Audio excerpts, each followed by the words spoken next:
अस्सलाम वालेकुम दोस्तों, अपनी नेक्स्ट वीडियो के साथ आपको वेलकम करता हूं अपने इस चैनल में। उम्मीद सब खैरियत से होंगे। तो चलते हैं आज की अपनी अहम न्यूज और इन्फॉर्मेशन की जानब। सबसे पहले तो दोस्तों बात करूंगा स्पेन वर्क परमिट्स के बारे में। कुछ अहम अपडेट हैं, कुछ अहम ताज़ा तरीन मालूमात हैं जो आप लोगों के साथ शेयर करूंगा। उसके बाद तमाम फैमिली इमदाद के लिए कौन सा अहम इदारा है, क्या तरीकाकार अपनाना चाहिए, जो भी फैमिली इमदाद आपने अप्लाई करनी है उसके लिए इसमें कुछ अहम मिस्टेक्स हैं जो कुछ लोगों ने की हैं और बड़ी बड़ी अमदादों से वो महरूम हुए हैं। इस पे बात करूंगा और कुछ अहम मालूमात आपको प्रोवाइड करूंगा। उसके बाद पाकिस्तान का 2026 में एक नया आजाद इसको कवर करूंगा और इसका लिंक भी आप लोगों को प्रोवाइड करूंगा। उसके बाद आखिरी में बात करेंगे कि स्पेन घरों का जो नया मंसूबा है और एक वार्निंग जारी की गई है वो क्या है, किस तरह से आम लोगों पे इफेक्ट करेगा और जो नए मंसूबे हैं किस तरह से इस वक्त क्राइसिस को ओवरकम करेंगे, इस पे बात करेंगे वीडियो के आखिर में।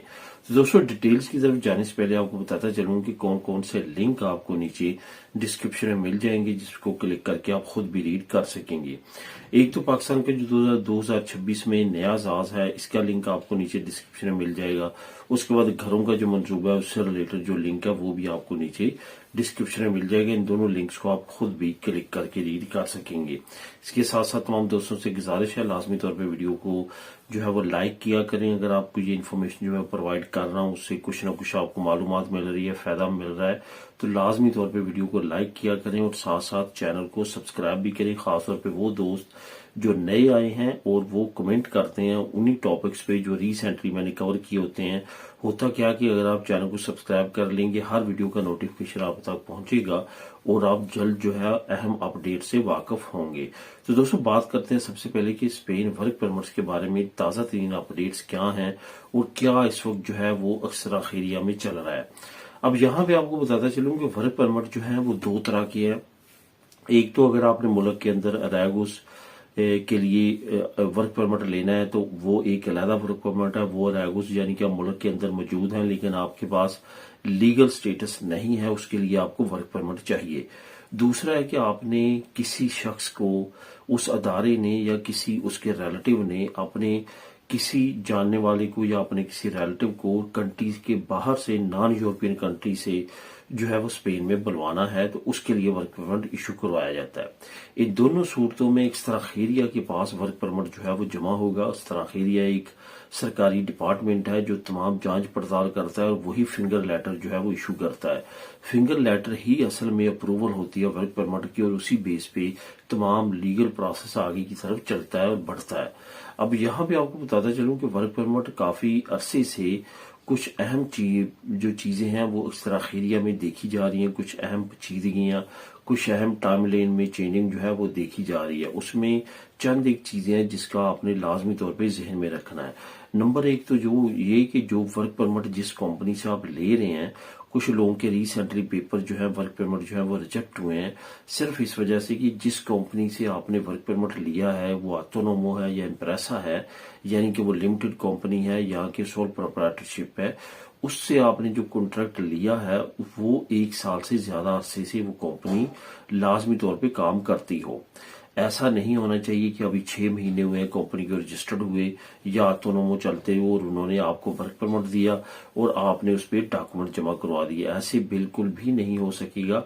उस डेट से आगे जो है वो आपका जैसे काम चलेगा तो वो आपको हो सकता है कि साल भी लग जाए, क्योंकि उस वक्त इस तरह खैरिया चेक करेगी पहली डिक्लेरेशन रेंटे की और उसके बाद ही जवाब देगी। ये भी एक बड़ी रीजन है लोगों को बहुत ज्यादा टाइम लगने की। उसके साथ साथ ये याद रखें कि कंपनी का फाइनेंशियल स्टैंडर्ड जो है वो अच्छा होना चाहिए। अब पहले की तरह आसानी तो रैगुस में हुई है लेकिन कॉन्ट्रैक्ट में काफी ज्यादा सख्ती देखने में आ रही है और काफी ज्यादा जो है बरीक बीनी के साथ कॉन्ट्रैक्ट और उसकी कंपनी को देखा जा रहा है।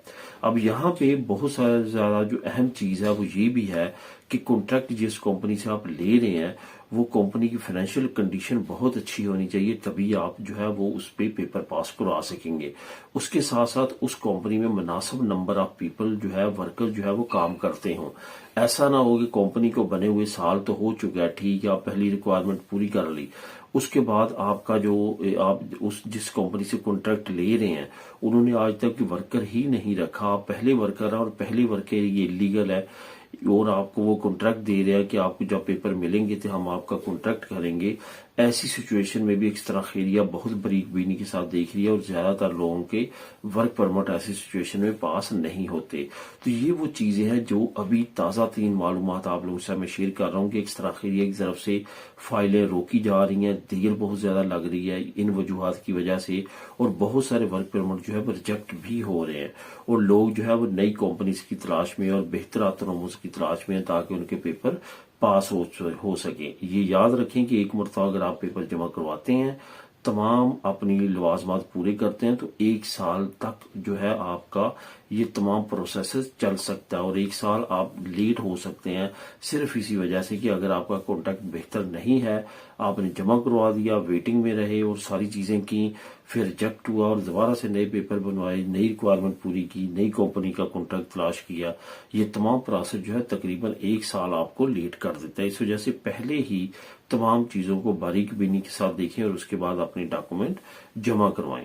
اب دوستوں بات کرتے ہیں کہ تمام فیملی امداد کے لیے کون سا ایک اہم ادارہ ہے جو آپ کو لازمی طور پہ اس کا پتہ ہونا چاہیے، اور اسی ادارے سے تمام فیملی کے جو امدادیں ہیں وہ اپلائی کرنی چاہیے. یہ یاد رکھیں کہ چاہے پترنی داد ہو، مترنی داد ہو، چاہے آپ نے انگریسو منیمم وطال اپلائی کرنی ہو، جو کارگو دی خوش ہے وہ اپلائی کرنی ہو، فیملی سے ریلیٹڈ کوئی اور امداد ہے، یا آپ کو ترخیتہ نمروسہ سے ریلیٹڈ کوئی اور امدادیں آتی ہیں، یہ تمام امدادیں جو بھی آتی ہیں وہ آپ نے لازمی طور پہ انس کے آفس میں جو ہے وہ جمع کروانی ہوتی ہیں. انسٹیٹیوٹ نیشنل سہولیت سوشل، یہ سہولیت سوشل کا ایک ذیلی ادارہ ہے جو کہ فیملی کی تمام چیزوں اور تمام معاملات کو دیکھتا ہے. یہی آپ کی تمام امدادیں لگاتا ہے اور یہی آپ کی تمام ایودہ لگاتا ہے.